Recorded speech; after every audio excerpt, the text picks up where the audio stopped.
It's the cry of generation. It's a stirring in our soul. It's dreams still in focus. It's hope still whole. For children that are and those who will be, our destiny is justice for once, for all, forever. Let it be. No more delays, denials can ignore our voices, nor suppress our choices. We come for all that God has gave, unashamed descendants of the indigenous immigrants and the once enslaved. For children that are and all those who will be, our destiny is justice for once, for all, forever. Let it be. Liberation when we read, love when we lead, moving at the speed of student needs, pushing against the abundance of oppressive greed. For children that are and all those who will be, our destiny is justice for once, for all, forever. Let it be. Well, good afternoon, good evening, good morning, wherever you are in the world as you're watching the Justice Cast. We are here with Dr. Carrie Olson, who is the current board president of Denver Public Schools. And we're so excited to have you here. You are one of my sheroes, one of the people that I admire because of your long-time service to kids at Denver Public Schools. And then, you just didn't get enough excitement. You decided to be on the board for 8 years, and really excited to sit down with you and talk about a lot of things. But I think first is thank you, right? I think that those words are very appropriate. Thank you for your long-time service to kids at Denver Public Schools as an educator. I know I don't want. I brought the Kleenex, right? But I want to say, thank you for that. I don't think people get to hear that enough. You've poured so much of your life into kids. And I was we were at an event for a mutual friend who was retiring, and it was awesome to be there and see some of your former students just light up. When you came into the room, and it's just that's what it's about. I mean, those of us who've been in this, that's really what it's about. When you get to see the young people who you poured into are now thriving adults, and they're doing the things that they dreamed of when they were in your classroom. So I know you don't get to hear it a lot as the board president now, but thank you for serving, and then thank you for being on the board. You're about to finish 8 years. How does that feel? It's incredible. I can't believe that 8 years has gone by this fast. In some ways it seems like a lifetime, but it's gone by really fast. But I think of all the things that I've led through, starting with Tom Boasberg leaving after he'd been here for so many years, and teacher strike. You see that she led with getting Tom Boasberg out. No, not at all. He had been here for a long time, and it was definitely his decision to go and a transition time. That's what I was going to ask you, because you've lived through, but you've worked with Tom, you've worked with a couple interims, right? I have 5 superintendents, Tom, and then Ron Cabrera, and then Susana Cordova, and then Dwight Jones, and Alex Marrero, and 2 superintendent searches. Wow, and you look so full of life. It's because I work with children. Yeah, that's what it is. Year 41 in DPS right now. Wow, so talk to me about that part with the, all of those superintendent transitions, and you being a stable presence on the board for 8 years, amidst all of that transition. What is something you take away from that? How did you with your colleagues kind of maintain the focus on kids while all of that adult stuff was going on? I think one of the things I'm proudest of during my board service and answering that question is when now Representative Jen Bacon and I were doing the search for Dr. Marrero, who ended up being our superintendent, but at that time, I think you'll remember, we were really focused in the community, and we really wanted to lift up the community's voices and students' voices in the search. And in order to do that, we understood that equity in that had to start at the very top, and that meant hiring a non-traditional search firm that was led by an Afro-Latina who spoke Spanish, who was a non-traditional firm, to get us the type of leader that would best represent our students. And I think I learned during all of that is working with the community, working with students, working with leaders, working with teachers, staff. I think of all those focus groups that we had, and then all of those town halls that were widely publicized during the pandemic. Yeah. And we had the first student-led town hall in searching for a superintendent that had ever been had. And they asked very tough questions of our candidates that we brought forward. And so I think the answer to that is always being grounded in community, being grounded in the students, reaching out to staff, and all staff, not just teachers and educators, but what do food and nutrition workers have to say? What does the custodial staff have to say? Groundskeepers, transportation, everybody. Because that's a decision. Everybody. That impacts everyone's lives, right? The only question you guys didn't ask Dr. Marrero when he was interviewed was, is he a Nuggets fan or a Knicks fan? And, I'm not a sports person, but so. he and I, this is just a little jab at him. Anytime I get a chance to jab at him and in basketball, I do that. But, so I want to go back to that, even talking about, so there was a lot, let's for the folks know, this has not been easy, because there's been a lot of transitions, like we said, superintendent transition. But we had our current commissioner of education here in Colorado, Dr. Susana Cordova, newly minted doctor, right? I know. And so she's A year yeah, it's been a year. So now. she's doing great work. Hometown girl, right? And grew up, was educated here. There was like a bumpy transition there when she was in, and there was I'm not talking specific about that, but I want to get to this question around superintendent evaluation, because I think that's where it became like really public around, what is the substance of a superintendent's evaluation, and folks were concerned about her evaluation not being just, fair, whatever, right? And we're not talking about that point. But as a board, you guys have that responsibility. We do. How challenging is that as you are trying to evaluate a superintendent to serve 90,000 kids within a district? Yeah. I mean, I know I kind of teeing you up around the work that you guys are doing currently around end statements. And Yeah. can you help folks understand why the end statement work is important and how that end statement work helps to inform how you as a board evaluate our superintendent? Oh, that's a lot. Yeah, You have 2 hours to Yeah. sort that out. Yeah. So I think you're right that, obviously evaluating the superintendent is one of the most important jobs that a board has. And I've recently learned that some boards don't evaluate their superintendent every year, Oh, wow. which I find shocking. Yeah. And you see the Denver board really looking at how we can even do that better. Director Quattlebaum just introduced a policy last month that says we need to re-look at how we're doing that, and she suggested some edits that we discussed at the last board meeting. Yeah. And so I think that speaks to how we're always looking at how are we crafting a policy, how is it actually working and being played out, and how can we improve? Yeah. So the end statements that we have right now, so I would just like to go back a bit. Yeah. So right before the pandemic, the 2020 plan was expiring. Yeah. And so Brad Larvik and Angela Kovian had actually started redoing a new 2020 roadmap. I was also helping along the way. We weren't meeting three Right. of us, but it was like two of them bringing things forward to the whole board and saying, what do you think? Right. So then the pandemic hit. And, obviously boards across the country had never dealt with a pandemic. No. So I got on as many webinars as I can, going back to my teacher days. When you have a tough problem to solve, what do? You go to PD. Yeah. You think about what do you know about your community, and what are other communities doing? And I watched this webinar with the board president of Houston, Texas, and she said, we've stopped all of our mission vision statements, and we've directed our superintendent to do these, I think she had 5 things, Yeah. to take care of our students. And I was like, that's a fantastic idea, because Right. we need to respond to the community, to the families, to the students. And so I went back to Jen Bacon at Yeah. the time, and I said, I think we need to do crisis priorities. Right. So we worked with the whole board to come up with 3 priorities, and we directed Susana Cordova to do just 3 things to Right. take care of our students, staff, and families in the Yeah. community. And I was really proud of that work, because Yeah. it sent a strong message to the community. We see you and we hear you. And I think you'll remember the days of our Facebook Live. Yeah. Susana Yeah. and I were trying to think about how can we best get information out to people Yeah. when they're sitting at home. So we do these Facebook Lives for, 5 months for an hour at a time, half an hour in English, half an hour in Spanish, Yeah. trying to answer people's questions. And then from that, we thought, what does policy mean through what we're hearing, and how Right. can we better answer questions? So when Dr. Marrero came in, he did his listening tour along with us fully adopting policy governance. We had been a policy governance board before, but I don't know that it had been always clear. Correct. And so ends are what drive the mission vision of the district. Right. And so we've had those now for, I don't know how many years, 3 years, 4 years? Yeah, 4 years, It's flown by, Yeah. and Dr. Marrero's strategic roadmap is coming to an end.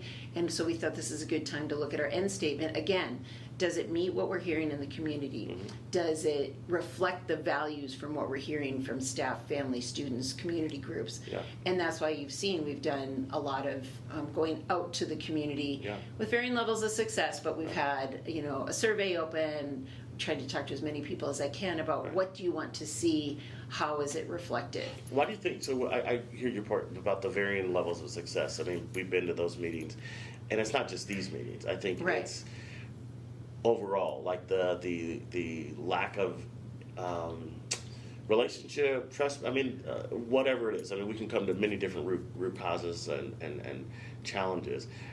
I know that you are very passionate, as you can hear it in your voice, talking about the engagement of community, and you led that to your point with the superintendent search, and all of those things are great. How do we get the level of engagement, in your opinion, that we want, like to where people feel like, oh, my voice was heard, or I knew about that meeting in time and I got to go there and I was able to add value to it? Because I think in the work that we do is you find a lot of folks who just are not engaged because they don't know, not Right. because they don't want to be. They just don't know. They don't know how, they don't know when. The communication gets, they almost need a month in advance because, life They is do, busy, right? exactly. And so how do we do that? How do we make that a policy or a practice that says, hey, we're going to get these things out in advance? I mean, we know the cycles that the district goes Right. through, budget cycles, staffing cycles, all of the things that we go through. We know that pretty much it stays the same every year. How do we get ahead? I know, and I'm kind of teeing you up too, I know I've attempted to do some things to kind of put this board calendar out there, this board schedule. I'm so trying people, really hard. Yeah. Because I think, to your point, the sooner people know about what we're going to be talking about, the better, so that they can come and say, here's my opinion on this. Right. And it's such a challenge. But I'm gonna You wouldn't continue. think to pull, it feels like something like pulling teeth, right? And I'm like, it should be Because that as a teacher, when I was teaching, I had a year calendar Yes. plan. I knew I was going to teach X thing in X month. Yeah. And so I was always planning towards that, and I could let my students know. Right. Or like last night, I taught my first methods class for humanities, Okay. and it's only 10 weeks, but I started with the end in mind, and I told my students, you're going to end up here. This is how we're going to get there. Each week, this is it. It's Yes. a small slice, but how do you start with the end in mind? Like, we're Right. going to end up here by June. Right, Here are all the things that you need to know. right. So I think that's a challenge. But one of the things I reflected on, and I said this in the last board meeting, I don't know how we do this, and it's pie in the sky dream, but Okay. I think of when we hired Dr. Marrero and we were doing that search, one of the things the board did really well is we went to people instead of just asking people to come to us. Mm-hmm. So I can remember I went to faculty meetings at most of the schools that I represented for a 5-minute speech to say, here's what a superintendent is, here's what a board is. We're hiring a new one of those, especially for like Denver Language School, where Yeah. there's a lot of teachers who are not from the United States. How do we say this is the role of the board, this is the role of the superintendent, and your voice is important, and what would you like to see in the superintendent? We'll Right. take that back. And then giving the public reporting out, I think, is important. Yes. So I think one of the things that I mentioned at the last board meeting is how can we, in the next month, go out to people. I know it's a little late in the game to ask principals to give us 5 minutes at their faculty meetings, but Right. I'd love to see that. Right. Could we record a video to say, here's the board. Right. This is what ends mean. This is what your feedback means. What would you like to hear? And here's how you give us your feedback. Yeah. But I think we need to go more to people instead of asking people to come to us. Because Agreed. I think I've been a teacher and a mom in this district, and asking to go to a meeting at 6 o'clock at night, sometimes it's like I've got too much to do. Yeah, it's not doable, right? So, but I think it's both and, because some people would prefer to come to a meeting. Mhm. Like I think at the meeting that I first held where you Yeah. were there was a Yeah. parent who said, I came because I wanted to say something in person. Right, right. Super important. So how do we do both? Well, I think there's things you brought up, you guys doing the online virtual meetings through Yes. the pandemic. I think there's some things that we did well actually in the We pandemic did. I agree. that we stopped, right? And I we should think, do again. And we should, those things were like lessons learned. I think you saw different levels of communication. Of course, everybody had to be focused in because that was the way communication was Right. being delivered. But I do think, to your point, it is a form of equity to be able to say, hey, if we got to communicate this message 5 different times through 5 different channels Exactly. to increase the awareness, that's our job, right? And so I really appreciate that. And I think you've heard me talk about us getting a better social media presence Mm-hmm. as a board, not in a political way, but just a board's Facebook page, Instagram, X, whatever it is, to say, here's what the board is doing now. What do You're you going to think? have to TikTok. We You're gonna- can't. Oh, Due to privacy Yeah, that's right. concerns. Yeah. We can't use TikTok as a district, although your FaithBridge students have been hard on us about that. I wish we could, Yeah. because I think that would make a big difference. Well, I but- was reading a post from a teacher in DPS, and she's saying, challenging the communication of the district by saying, hey, and not just the district, she was talking about even some of the education advocacy groups in the city, saying, hey, some of you are communicating on platforms that the people that you're trying to reach are not Don't on. even use. Right, they don't even Exactly. use that. So you need to say, hey, where are the parents at? Exactly. Where are the students at? And we need to figure out how do we invade that platform with some of the stuff that we need to. And I think we've gotten better. Most Because I think definitely. of like during the pandemic, we didn't have as many good messaging apps through the schools as we do now. I hear more from families, like their individual schools are doing a great job of messaging things out. Of course, Every to day. varying levels of degree, Yeah. but I agree, it's still working on that. Yeah, because I think that's a great point. So you've got Bloom's, you've got Dojo, all the things, the tools Yeah. that we know that we've used. That those are also ways that we can say, how do we create a message that we send to teachers that they can just say, hey, here's your weekly update from our board, add it to their weekly dojos. I mean, we have the tools, right? So it's just a matter of using them. Coordinating them all Yeah. together. And remember, like, the board, there's 3 board members who are drawing a more substantial pay, and there's 4 of us who are still getting a stipend. Yeah. And many of us work Yeah. full-time. So a lot of the times people are saying, why aren't you doing all this, this, and this? And I keep reminding people, like, this isn't our full-time job. Right, and I think that's But important to say that. I think we're getting better, and I Yeah. think in the next iteration of the board, there will be people who are drawing, you know, I don't know what it is now, but more of a salary who will be able to dedicate more time to it. Yeah. And I see that even with the 3 board members who were elected in the last round, they can receive that pay. Right. And those of us who are still just getting a stipend, like for my, $500 a month that I Yeah. finally have been able to do Yeah, yeah. with the amount of work. I think of during the pandemic, they were 40 to 50 hour work weeks Right. with no pay, and we Right. still have to have a job. Correct. Especially if we're moving away from the idea, you remember the days that school board members were generally people who were retired who wanted Yeah. to give back. I think we've seen a shift in that across the country, Correct. that it's a younger group of people who want to Yeah. serve on school boards who have to work to make Right. a living. So how can we streamline that to make it easier for people who are working and want to serve on the board to receive pay for being on the board as Yeah. they should, and still be able to have a job? Because the job, I mean, as we all know, to oversee a $1.9 billion organization that serves 90,000 kids, it's a small city, right? Yep. And so we have people who are on our city council who are paid, and I'm not advocating that school board members maybe, I don't know, get paid what our city council folks get paid, but it is a small city, and we Yeah. city council folks pay between $95,000 to $100,000+. And even more importantly than that, they're staffed. And that's what I was going That's the next. most They have important the staff thing. to Yep. support constituency services, and we used to have a lot of that at the board. I mean, board supports. I mean, you know, strikes and bargaining have consequences, and so the pandemic. and the pandemic has consequences. So we lose some of the resources at the board. We used to have a government affairs team. We used to have more people in the face department. So there's a lot of things that have changed that is, in my view, has made it even harder for board members to effectively engage with community, because some of the resources that you used to have, the support you used to have, are no longer there. And even though there's now money that comes in, to your point, somebody's still got to respond to the email. Somebody's still got to Right. respond to the calls, and people might not hear. It's a lot, right? It is, and I want to engage. do a good job, and I Yeah. want to respond to people. I feel bad when somebody's email goes to spam, because their spam filters are also really high, as Yeah. they should be. Yeah. But sometimes I'll forget, and all of a sudden I'll look in there and I'm like, oh, someone's emailed me twice. Yeah, I'm yeah. like, why isn't she responding? Yeah. I didn't even see your email. What's your 2 things?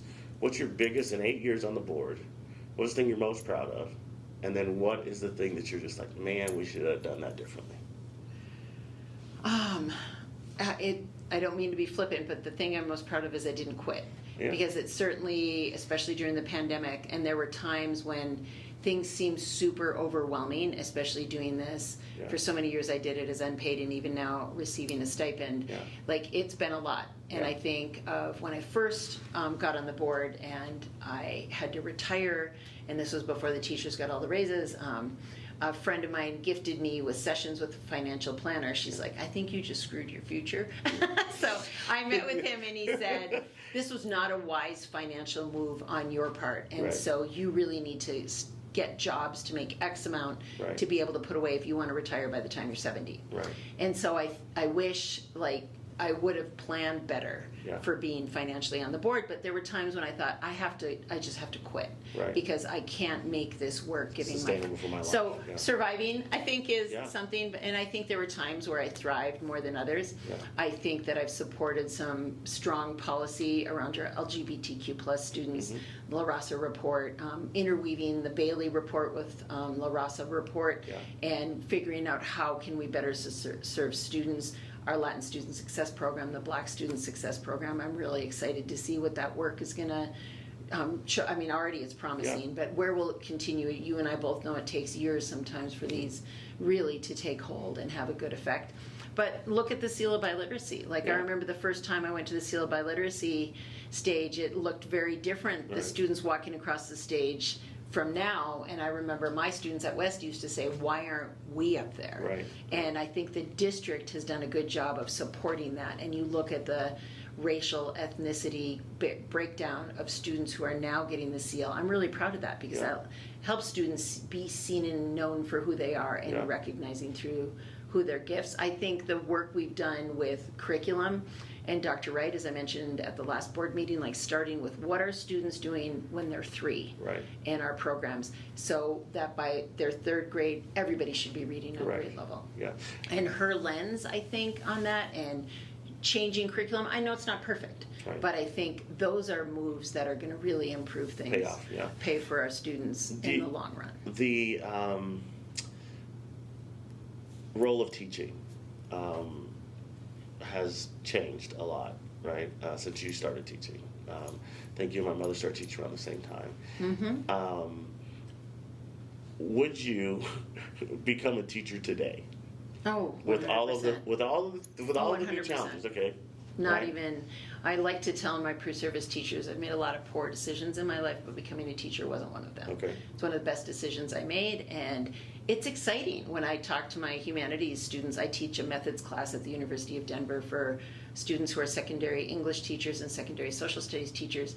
And some of them were saying, you know, there's so much coming up in our world. How will we know? I said, isn't this a wonderful time to be leading teenagers through, like to providing space for them to talk about these things? Like it's a rich social studies learning environment to open up the news today and Yeah. look at what's out there. Yeah. And I think it's an exciting time to be able to work with students. So everybody should become a teacher. Everybody should become a There we teacher. go. I'm gonna tell Everybody people should experience being in the classroom, because you remember after the pandemic when central office staff went in and subbed, and the board did too.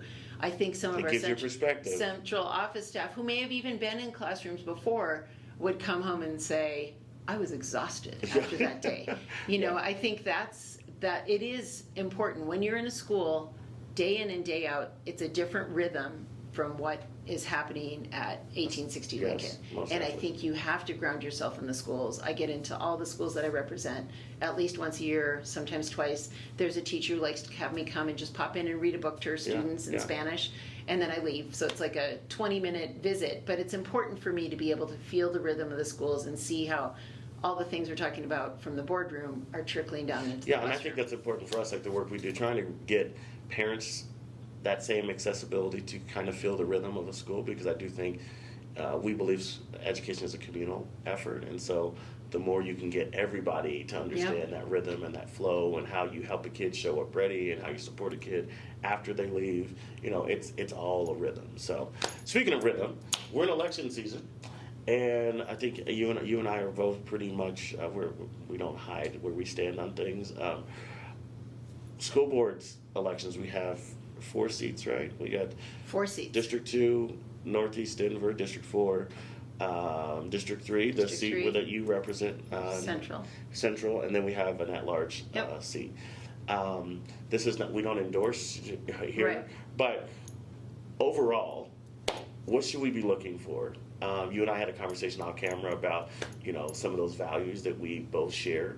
What should we be looking for as we're looking for people to replace you, new people to come on? Sure. What do we need?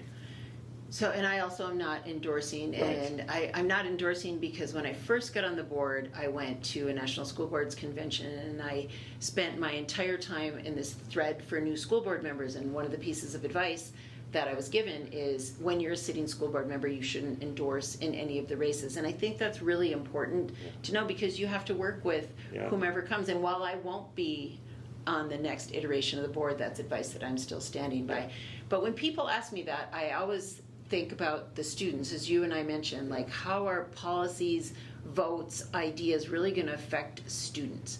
And then even just thinking about affecting students, like which students for what, how are you going to understand how you're going to take your vote? So I always tell people, think about what your values are and go ask candidates, like not just are you going to say yes or no, because those questions are really hard. You know, when they do the forums and they say yes or no. And I always want to say, well, maybe. Like I think one of my superpowers is being able to see many sides of an issue, and one of my greatest weaknesses is being able to see every side of the issue, right? Like I've never been a school board member who will come in and say, I'm always going to vote X way, because I like to deeply understand the issue first. So I think of times when I first got on the board and I thought charter schools were terrible. And now I've gotten to know the students and the teachers and the staff. But I think, maybe the idea of how charters were formed, and I see what they've done to Southwest Denver in many ways, especially beloved neighborhoods that I've worked in.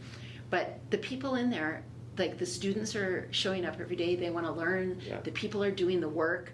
Like how can we honor and respect people who are doing solid work for our students while also taking a vote in the boardroom that might make something different, that will provide a different outcome that'll strengthen our public schools? So my advice always to people is think about what your values are and then talk to the candidates. Like what do you want to see? And ask the candidates, who are you going to talk to before you vote? How are you going to make that vote? How are you going to talk with people to be able to understand best how to make that vote and what will serve those students best? And you make a great point that I stress, is that you want folks who understand. We can't continue to use the term family of schools and then we're a dysfunctional family, right? It's still pitting traditional against charter, against innovation, right? We can't keep saying, oh, we're a family of schools. Well, the family needs to learn how to get along, right? The family needs to learn how to share best practices. The family needs to, like you said, you might come on with a perspective, a bias, whatever, because of experience, and said, hey, this has been my experience with charters, and this is my experience with how they were developed. Great. But don't close yourself off to learning, right? This might have been, traditional schools are horrible, right? There's some people who sit there, right? Well, don't close yourself off to learning from, a DSST can learn from a West, right? And a West can learn from a Northfield, right? All of these schools are a family of schools, right? And so if we have board members who understand, hey, there's a district of 90,000 kids. We do not say, well, there's 64,000 that are traditional and 26,000 that are charter, and we really only govern the 64,000.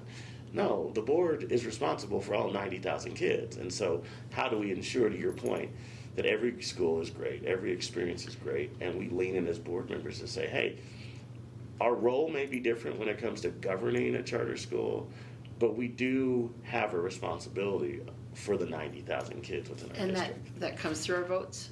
Yeah. And so how do you build a relationship? I would look for board members who are interested in building a relationship, even with people who don't see things the same way they are and who are curious. Like when you have a group of angry people coming at you and are angry about something, instead of getting defensive, wonder, how can I better understand that? But building relationships, I think that speaks to something that I know you've heard the story over and over again. Once I got on the board, Jen Holiday, who was very involved in the closure of Kepner and the redesign, she reached out to me and she's like, you and I are super far apart on this issue, but we're going to be working together, so let's build a relationship. And I'm so grateful to her for that, because now she's one of my closest friends. And she's amazing. But she helped me understand, but we both were willing to come. If she hadn't reached out, if I hadn't been willing to build a relationship with her, I think we still sometimes disagree on policy and how we see charters, how we see traditional schools, innovation. Some of my votes that I've taken, I know she would have voted a different way, but she always respects me and helps me form my opinion. That we need more of that on the board. How can you build relationships with people who don't think like you? You're a better board member, so you're not going to vote how they are all the time, but you still have to be in communion with people. even if they don't do what you want them to do all the time because they see it differently. Another thing I would try and remind people, the board has information that sometimes we can't share publicly. Right. Sometimes we get confidential things that will inform our vote, and it seems crazy to people, like, how did you take that vote? But it's building trust. Right. Like, how will you know that about me unless you know that about That's right. me? You got to build. So you got to go out, like, Yeah. I know Vice President De La Rosa and I right now, we're on a mission to make sure we visit all of the major charter organizations in our city to build a relationship, along with, of course, we're visiting the innovation and charter schools, but innovation and district-run schools, but we're making an effort to make sure that all the schools in our family of schools know that the board wants to see and know them and build a relationship. So when it comes time to take that vote, I can reach out. And you've been informed. We are rooted in trusted relationships here at Faith Bridges. You know, we sit and talk with everybody, and like we agree, we disagree, and we just. But we continue working together. That's right. And that's the key that I think sometimes gets lost in politics. Yeah. Is you and I have agreed on many things, and there's been other times where you've texted me after a vote, and you're like, I'm What were you disappointed. thinking? Yeah. And I look forward to, I think one time you said that, you said you were disappointed, but you said, and I look forward to doing this work, continuing this work with you. Yeah. That's the key, isn't it? Like, we can disagree and we can be disappointed in each other at some point, but then 2 weeks later we're getting coffee and we're like, okay, what's the next thing? And you took me to a vegan restaurant. I did. never I been made you before. vegan food, which is great. Yeah. But it's all around the students, because you know that I'm grounded in students. I know you are too. Yeah. And we know that we see it differently. So we might not always agree, but we know where we do agree in is our love of wanting to see all students across DPS succeed. Yeah. Dr. Olson, last thought. What's next? I know you're teaching at DU. I wish we could have more time to talk all about what's going on at DU. That's a whole nother podcast. We had a good conversation about that last night with my students. Yeah. Actually, I should have you come and talk to my students at DU. Oh, They're amazing. I would love that. So I work for Educators Institute for Human Rights out of Washington, D.C. Unfortunately, we've lost a lot of our funding through the current administration. I've done independent contracting work for the United States Holocaust Memorial Museum and for EF Tours, a travel company based out of Denver. Yeah. Well, it's based in Switzerland, but Yeah. anyway, I've worked with them. I don't know what's next. I do need a job. Got Yeah. a lot of student loan debt from being a single mom, putting Yeah. my daughter and I through school, so I don't know. I'm looking for a job. Yeah. And I know what I don't want to do, but I know I do want to be involved with students. I'll probably end up guest teaching for a while in Denver Public Schools, because after 41 years, how can I leave DPS? How can you? But I don't know what I'll do, but something definitely with students. I had a blast last night with my first class. I love working with pre-service teachers. Yeah. They're amazing. You spend some time with some of our pre-service teachers and you have a lot of hope. And our students, like, they're amazing. Yeah. Well, I appreciate this time with you. And I know even after you're off the board, we'll still be connected and moving together, because one thing that you and I hold in common: travel the world, transform the world. Yes. We both believe in the power of travel Yeah. and getting young people and families just outside of their context as best you can to let them see there's so much potential. So again, thank you for your service. Thank you for this time. Yeah, thank you for leading on, and just a few more months. Yeah. And then the next thing. So thank you. Thank you. We appreciate you. I appreciate all your partnership through the thank you very years. much. Yeah. Thank you for joining us this week on the Justice Cast. If you are moved and inspired by what you heard this week, we need you to do justice by doing 3 things. Number 1, like and share this episode with your friends and family and network. Number 2, sign and share the Do Justice Pledge. And 3, join us for an upcoming Do Justice action. You can find those listed on our website at www.faithbridgeco.org. That's www.faithbridgeco.org. Remember, the world we believe for is possible. Do justice.